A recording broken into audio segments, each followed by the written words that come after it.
जल संसाधन मंत्री सुरेश सिंह रावत की अध्यक्षता में आज सोमवार 2 जून को जल स्वावलंबन पखवाड़ा 5 से 20 जून के अंतर्गत जल संचय एवं बाढ़ नियंत्रण की पूर्व तैयारियों की समीक्षा हेतु अजमेर संभाग के अधिकारियों के साथ बैठक का आयोजन किया गया। इस बैठक में अजमेर संभाग मुख्यालय पर पदस्थापित अधिकारियों ने प्रत्यक्ष रूप से भाग लिया। संभाग के अन्य जिलों के अधिकारी वीडियो कॉन्फ्रेंसिंग के माध्यम से बैठक से जुड़े।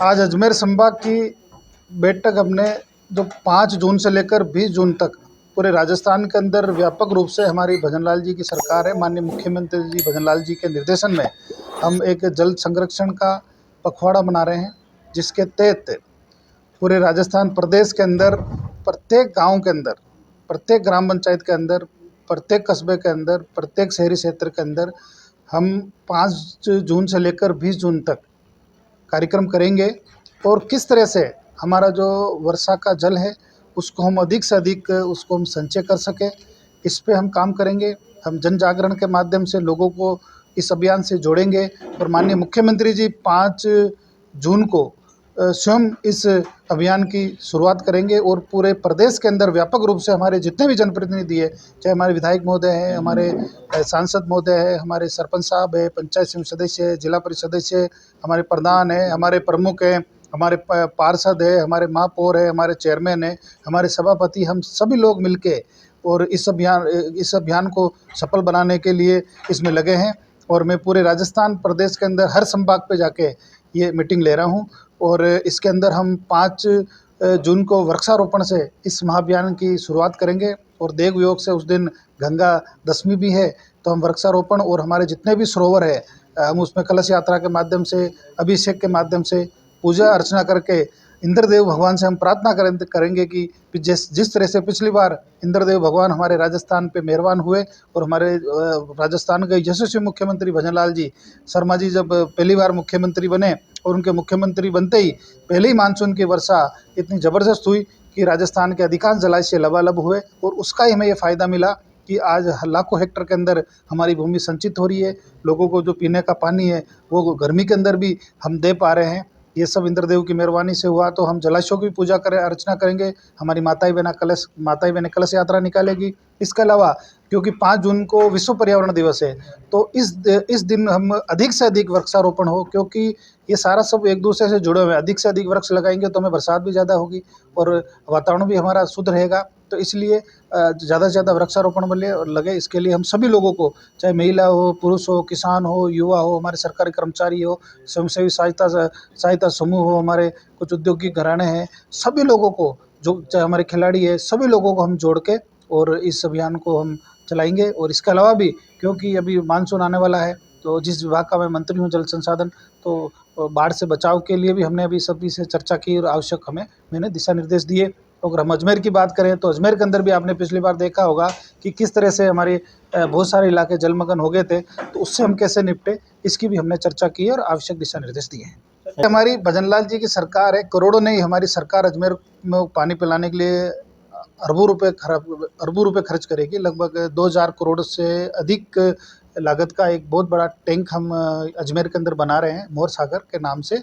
उसके अंदर इतना पानी आएगा कि 2 साल तक अगर हमें बरसात का पानी नहीं भी मिलेगा तो भी पूरा अजमेर ज़िला इंक्लूडिंग ब्यावर, उसको भी किसी प्रकार की कोई समस्या नहीं होगी। तो अजमेर की जनता को हमारी भजनलाल जी की सरकार इतनी बड़ी सौगात देने जा रहे हैं और इसका टेंडर भी अपलोड हो गया है और जल्दी हम इस पे काम करेंगे। बिशलपुर के पाइपों के माध्यम से पानी हम यहाँ अजमेर के अंदर रिजर्वरी बना के लाएंगे। किसानों की एक बड़ी समस्या है। देखिए, ERCP की योजना को लेके कोई संशय नहीं है। हमने 12,600 करोड़ के टेंडर कर दिए, वर्क ऑर्डर कर दिए, मौके पे काम चालू हो गया। 5 तारीख को माननीय मुख्यमंत्री जी केशव राय पाटन पधार रहे हैं, जहाँ हमारा काम चालू है वहाँ उसका निरीक्षण करेंगे। अगर हम सेकंड फेज़ की बात करें तो सेकंड फेज़ के लगभग 10,000 करोड़ से अधिक जो टेंडर है वो पाइपलाइन के अंदर है। और अगर हम अजमेर की बात करें तो मोर सागर जो हमारा श्रीनगर के पास में है, उसके टेंडर हमने अपलोड कर दिए हैं। जल्दी उसमें उसकी प्रक्रिया पूरी होगी और तय समय के अंदर हमने राजस्थान की जनता से वादा किया हमारी सरकार ने कि हम 2028 तक ERCP का पानी राजस्थान के 17 ज़िले हैं उसमें अधिकांश ज़िलों के अंदर हम पहुँचाएँगे। इसके अलावा भी हम ब्राह्मणी का जो पानी है बिशलपुर में लाने के लिए भी हमने टेंडर प्रक्रियाधीन है, कुछ ही दिनों के अंदर उस पे भी हम आगे बढ़ेंगे। ब्राह्मणी का जो पानी बिशलपुर में आने के बाद अजमेर, टोंक और जयपुर के अंदर पीने के पानी की जो समस्या है वो बिल्कुल नहीं रहेगी। इसके अलावा भी हमारे जो पंजाब से जो हरीके हेड के बारे उसमें ज़्यादा से ज़्यादा हेडवर्क से उसमें ज़्यादा से ज़्यादा कैसे पानी मिले, इसके लिए भी हमारी भजन लाल जी की सरकार काम कर रही है। हरीके हेड के वर्क से हम ये हमारे जो गंगानगर तक का जो कैनाल सिस्टम है वो कैसे वापस शुरू हो, उसके लिए भी भजन लाल जी सरकार हमारी प्रयास कर रही है। इसके अलावा भी माई का पानी अधिकतर क्षेत्र में कैसे पहुँचे, इसके लिए भी हमारी सरकार प्रयास कर रही है। और आपने देखा होगा कि बजट के अंदर राजस्थान वाटर ग्रिड की घोषणा करी थी, वो इसी की परिकल्पना है कि हमारे राजस्थान को चारों दिशाओं से किस तरह से अधिकाधिक पानी मिल सके। आपने यमुना समझौते की बात करें तो वर्षों से ये मामला लंबित था, किसी ने इसके बारे में सोचा भी नहीं था। हमारी भजन लाल जी की सरकार आई तो दोनों राज्य हरियाणा और राजस्थान दोनों राज्य डीपीआर बनाने के लिए राजी हो गए हैं और हमने इसकी टास्क फोर्स भी बना दी है। जल्दी हम इसके अंदर आगे बढ़ेंगे। देखिए, बिल्कुल आप ठीक कह रहे हो, इसमें कोई दोहराई नहीं है कि गांव-गांव, ढाणी-ढाणी जितना पानी पहुंचना चाहिए था उतना पानी नहीं पहुंच रहा। शहर के अंदर भी पानी की दिक्कत है। उसका कारण है कि जब पिछली गवर्नमेंट थी उन्होंने जल जीवन मिशन को मजाक बना दिया। हमारी भारत सरकार की मंशा थी कि हर व्यक्ति को पानी मिले, हर घर को नल मिले। इस मंशा पे उन्होंने पानी फेरा, सिर्फ उन्होंने भ्रष्टाचार करने का काम किया। आज उसी का परिणाम है कि उनके मंत्री जेल के अंदर है, अधिकारी जेल के अंदर है और बिना कोई पानी का सिस्टम डेवलप किए सिर्फ और सिर्फ पाइप डालने का उन्होंने काम किया। जो व्यवस्था बिगड़ी है उसको सुधारने के लिए हमें थोड़ा समय लग रहा है, लेकिन हम आपको विश्वास दिलाते हैं कि हम जल्दी व्यापक रूप से एआरसीपी के माध्यम से, ब्राह्मणी के माध्यम से उस नलों में हम पानी पहुंचाने का काम करेंगे। जैसा कि मैंने बैठक में भी दिशा निर्देश दिए कि हमारे जो पौराणिक चाहे नाले हैं चाहे नदी है वो किसी न किसी कारण अतिक्रमण से अवरुद्ध हो गए। इसी के कारण ये स्थितियाँ उत्पन्न होती है। बरसात आती है तो निश्चित रूप से परेशानी तो होती है, लेकिन बरसात भी ज़रूरी है और हमें परेशानी भी नहीं हो, ये हमारी कर्तव्यता है। तो हम प्रशासन के सभी लोगों के साथ बैठ के आज इस पे भी हमने चर्चा करी और हम कोशिश करेंगे कि अब जिस तरह से आना सागर को हम खाली कर रहे हैं, उसके गेट खोले हैं, वो इसी दिशा के अंदर काम है कि जब बरसात आएगी तो भराव क्षमता उसकी थोड़ी ज़्यादा रहेगी तो इस समस्या से हमें निजात मिलेगी। तो इस तरह से हम इस पे काम कर रहे हैं और हम कोशिश कर रहे हैं कि लोगों को किसी प्रकार की कोई असुविधा ना हो। देखिए, बिल्कुल निश्चित रूप से ये एक किसानों के साथ बहुत बड़ा धोखा है, उनकी आजीविका की हत्या करने जैसा काम है। ऐसे लोगों के खिलाफ जितनी कठोर कार्रवाई की जाए उतनी कम है। तो मैंने पहले आईजी साहब से भी बात की थी और आज भी मैं इनसे भी कहना चाहूँगा कि उनके खिलाफ एक व्यापक अभियान चला के इस तरह का खिलवाड़ नहीं होना चाहिए, क्योंकि खाने के अंदर अगर मिलावट रहेगी तो आदमी का जीवन संकट में आएगा। अगर खेती के खाद में मिलावट रहेगी तो हमारी जो फसल है वो ख़राब होगी, उसकी उर्वरकता नहीं आएगी। किसान अपनी मेहनत करता है, तो ये बहुत बड़ा मतलब किसी शब्दों में बयान नहीं कर सकता कि इतना बड़ा उन्होंने जिन्होंने भी कराई अपराध किया, उसको तत्काल प्रभाव से हमारी सरकार भी इस पे एक्शन ले रही है और निश्चित रूप से हम कठोर कार्रवाई करेंगे उसकी। लगातार हमला हो रहा है। देखिए, ऐसा है कि ये सारी फैक्ट्रियाँ विपक्ष के टाइम में लगी थी, वो बिल्कुल आँख मूंद के बैठे थे।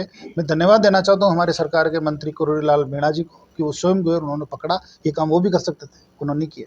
स्थानीय प्रशासन कहीं न कहीं आज अजमेर संभाग की बैठक हमने जो 5 जून से लेकर 20 जून तक पूरे राजस्थान के अंदर व्यापक रूप से हमारी भजन लाल जी की सरकार है, माननीय मुख्यमंत्री जी भजन लाल जी के निर्देशन में हम एक जल संरक्षण का पखवाड़ा मना रहे हैं, जिसके तहत पूरे राजस्थान प्रदेश के अंदर प्रत्येक गांव के अंदर, प्रत्येक ग्राम पंचायत के अंदर, प्रत्येक कस्बे के अंदर, प्रत्येक शहरी क्षेत्र के अंदर हम 5 जून से लेकर 20 जून तक कार्यक्रम करेंगे और किस तरह से हमारा जो वर्षा का जल है उसको हम अधिक से अधिक उसको हम संचय कर सकें, इस पे हम काम करेंगे। हम जन जागरण के माध्यम से लोगों को इस अभियान से जोड़ेंगे और माननीय मुख्यमंत्री जी 5 जून को स्वयं इस अभियान की शुरुआत करेंगे और पूरे प्रदेश के अंदर व्यापक रूप से हमारे जितने भी जनप्रतिनिधि है, चाहे हमारे विधायक महोदय हैं, हमारे सांसद महोदय हैं, हमारे सरपंच साहब है, पंचायत समिति सदस्य है, जिला परिषद सदस्य, हमारे प्रधान है, हमारे प्रमुख हैं, हमारे पार्षद है, हमारे महापौर है, हमारे चेयरमैन है, हमारे सभापति, हम सभी लोग मिलके और इस अभियान को सफल बनाने के लिए इसमें लगे हैं। और मैं पूरे राजस्थान प्रदेश के अंदर हर संभाग पे जाके ये मीटिंग ले रहा हूँ और इसके अंदर हम 5 जून को वृक्षारोपण से इस महाअभियान की शुरुआत करेंगे और देव योग से उस दिन गंगा दशमी भी है, तो हम वृक्षारोपण और हमारे जितने भी सरोवर है हम उसमें कलश यात्रा के माध्यम से, अभिषेक के माध्यम से, पूजा अर्चना करके इंद्रदेव भगवान से हम प्रार्थना करेंगे कि जिस तरह से पिछली बार इंद्रदेव भगवान हमारे राजस्थान पे मेहरबान हुए और हमारे राजस्थान के यशस्वी मुख्यमंत्री भजनलाल जी शर्मा जी जब पहली बार मुख्यमंत्री बने और उनके मुख्यमंत्री बनते ही पहले ही मानसून की वर्षा इतनी ज़बरदस्त हुई कि राजस्थान के अधिकांश जलाशय लबालब हुए और उसका ही हमें ये फ़ायदा मिला कि आज लाखों हेक्टर के अंदर हमारी भूमि संचित हो रही है। लोगों को जो पीने का पानी है वो गर्मी के अंदर भी हम दे पा रहे हैं।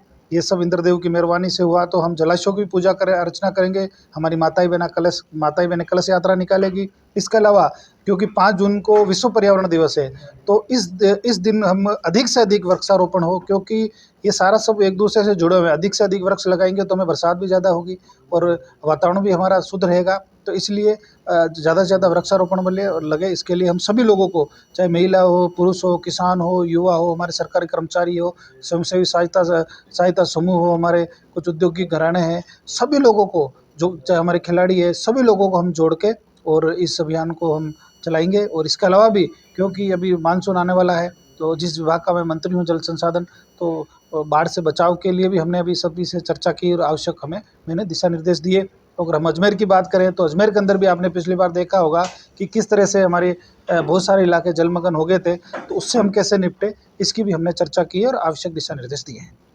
मैं ये अपील करना चाहता हूँ कि एक बहुत बड़ा व्यापक अभियान है और सबके जन सहयोग से, जन सहभागिता का, और जब तक ये जन आंदोलन ना बने तब तक इसकी सफलता की हम पूरी कामना नहीं कर सकते। इसलिए सभी से मेरा आह्वान है कि ज़्यादा से ज़्यादा पेड़ लगाए, ज़्यादा से ज़्यादा जो पानी के जल स्रोत है उनकी साफ़ सफाई करें, उनके जो मार्ग अवरुद्ध है उनको खोलें और इस अभियान के अंदर सब लोग जुटें। धन्यवाद। अगर आपको हमारा ये वीडियो पसंद आया हो तो इसे लाइक और शेयर जरूर करें और हाँ, हमें सब्सक्राइब और फॉलो करना न भूलें, ताकि आप अपने क्षेत्र और प्रदेश की कोई खबर मिस न करें। तो जुड़े रहिए हमारे साथ और देखते रहिए